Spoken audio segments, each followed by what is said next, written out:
안녕하세요. 식어서도 맛있는 커피를 만드는 커피코나 심재을입니다. 오늘은 세계에서 가장 비싼 커피 이야기 하려고 합니다. 커피 1kg에 120만원, 커피 한 잔에 5만원, 10만원을 받는 커피라고 하는데 아주 우리가 알고 있는 상식으로는 그것을 뛰어넘는 비싼 커피죠. 그런데 더 놀랄 일은 동물의 똥커피입니다.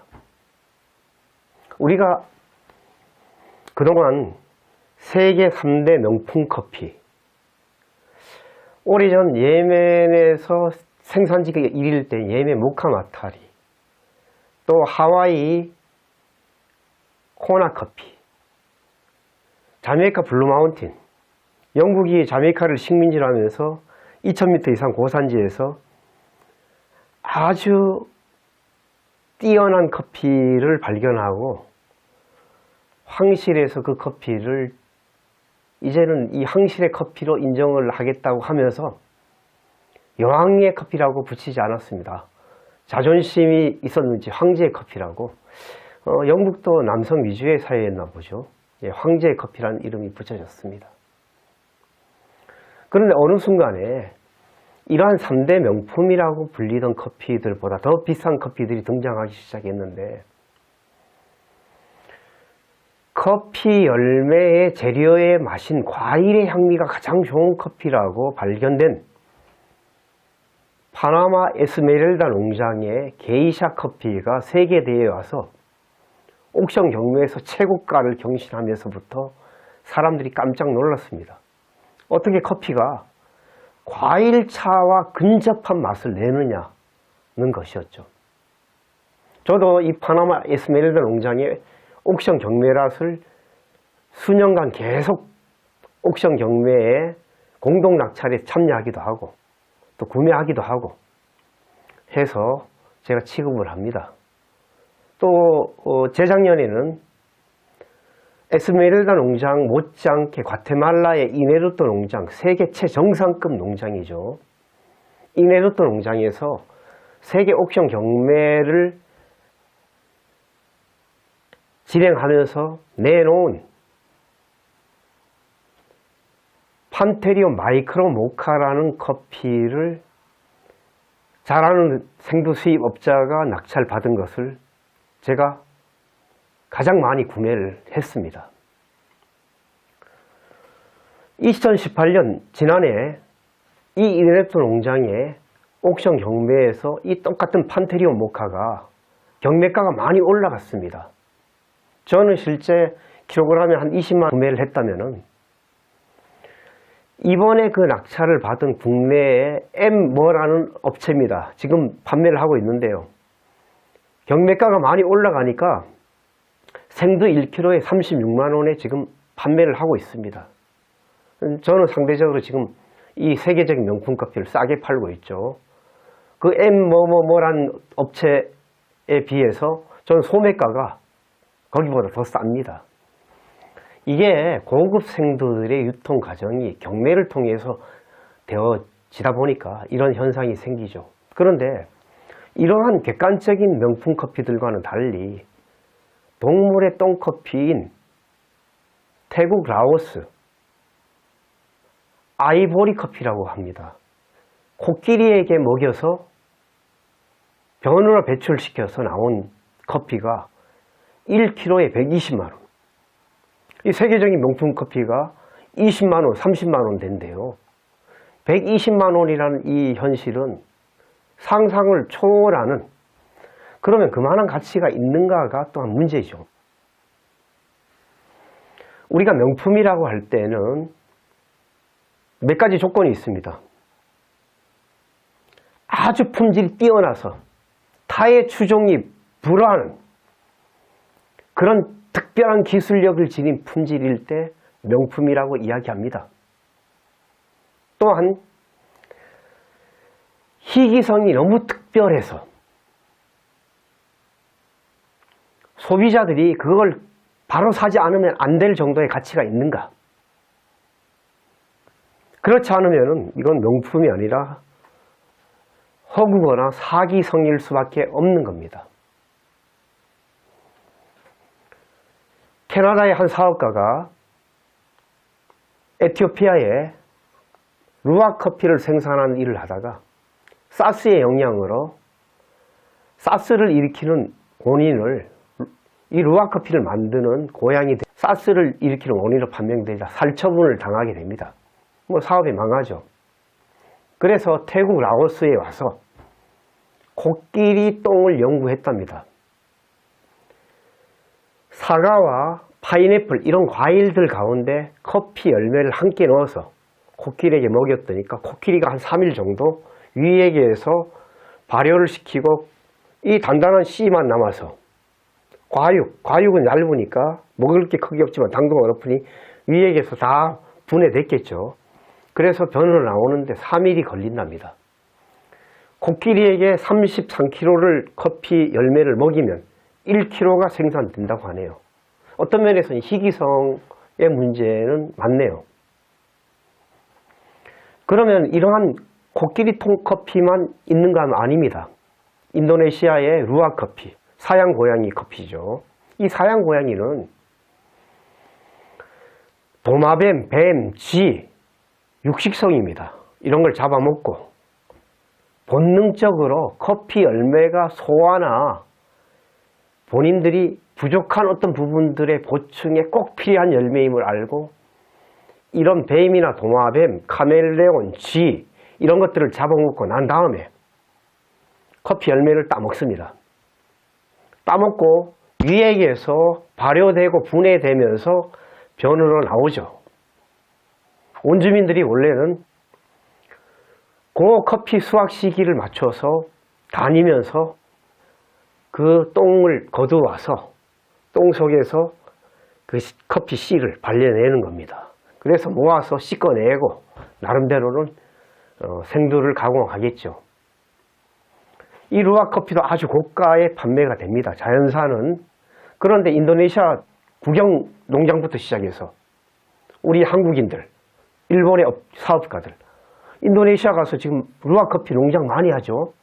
사양 고양이 이름이 루악인데 이 루악들은 생명이 10년을 살 수 있는데 이 업자들이나 국영 농장에서 가둬놓고 바나나, 커피 열매 많이 생산해야 되니까 설사도 하고 강한 스트레스로 말미암아 1년, 2년을 넘기지 못하고 병들어 죽거나 아니면은 스트레스 받아 죽게 됩니다.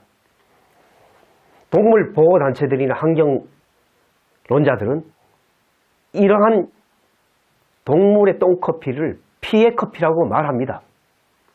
인간의 탐욕과 잔혹성의 대표적인 커피. 고가로 판매되는 이 현실이 상식적이지 않다는 데 있습니다. 그럼 이제 커피 본론적인 이야기를 할까요? 예. 그러면은 비싸게 판매될 만한 이유가 있는가 하면 전혀. 빨간 열매만 골라서 땁니다. 브라질이나 많은 이런 저가 업자들은 커다란 사다리차 같은 걸 다 떨어갖고 걷어들이죠. 그냥 말리기도 하고 아니면 수로 같은 데다가 이 커피의 무게에 따라서 분리가 되게끔 여러 층을 둬서 생두에 대량 생산을 해서 그나마 분리를 합니다. 그러다 보니까 이 생두의 가격은 실제 차이가 많이 납니다. 루악 커피를 만드는 인도네시아의 경우에는 고산지 아라비카 종이 20-30%를 넘지 않습니다. 나머지는 다 로부스타입니다. 그럼 루악들이 다니면서 아라비카 종만 따먹으라는 법은 없습니다. 로부스타 보면 로부스타, 질 낮은 로부스타의 그런 향미를 지닌 루악 커피가 되죠. 그러면 이 생두를 가공을 잘 하지 않으면 품질이 아주 낮아집니다. 물에 지디게 씻어내고 발효시키는 과정을 거쳐서 햇빛에 발리든 열매 자체를 햇빛에 말려서 껍질과 과육을 벗겨내든 결국은 씨를 가공해내는 겁니다. 짓 이겨서 혼이 방식으로 당동은 어깨 스미게끔 발효된 향미까지 스미게끔 하는 허리 방식을 하든 몇 가지 방식으로 가공을 하는데 결론은 수분율이 중요합니다. EU 통관 기준 14%에 맞춰야 되죠. 그거 수분율이 넘어서면 곰팡이 피니까 통관해서 제재를 당합니다. 14%, 13%더 낮게 맞추죠. 안전하기 위해서. 수개월을 지중해를 통해서 배가 들어올 때 곰팡이 피면 안 되죠. 일부 동남아에서는 살충제나 농약까지 뿌리는 그러한 것들이 고발된 것들이 제 블로그나 페이스북에 제가 공개한 적이 있습니다. 생두가 가공 방법에 의해서 전혀 품질이 달라집니다. 벌레가 구멍을 뚫고 알을 까기도 하고 또 상한 것, 또 벌레가 깨물어 먹은 거, 곰팡이 핀 거 여러 가지 그런 저질 커피들이 섞여 있으면 이상한 향미가 나니 태울 수밖에 없죠. 검고 쓰고 탁한 커피를 경계해야 하는 이유가 여기에 있는 것입니다. 그러면 이 동물의 똥커피는 똥 가운데 있던 것들이 수분율을 일정하게 맞출 수 있는 것들이 어렵습니다. 그러니까 대부분 강하게 볶죠. 일부 동남아에서 루아 커피나 또 위즐 커피라고 선물을 받았다고 아주 고급스럽게 포장한 커피를 가져와서 이것이 어떠한 품질인가 확인해 달라고 가져오는 분들이 있습니다. 저는 그 커피를 보고 단호하게 얘기합니다. 버리세요. 이렇게 시커멓게 태운 독성의 커피를 먹어서는 안 됩니다라고 얘기합니다. 왜 그런 동물의 똥커피들이 그렇게 태울 수밖에 없는지.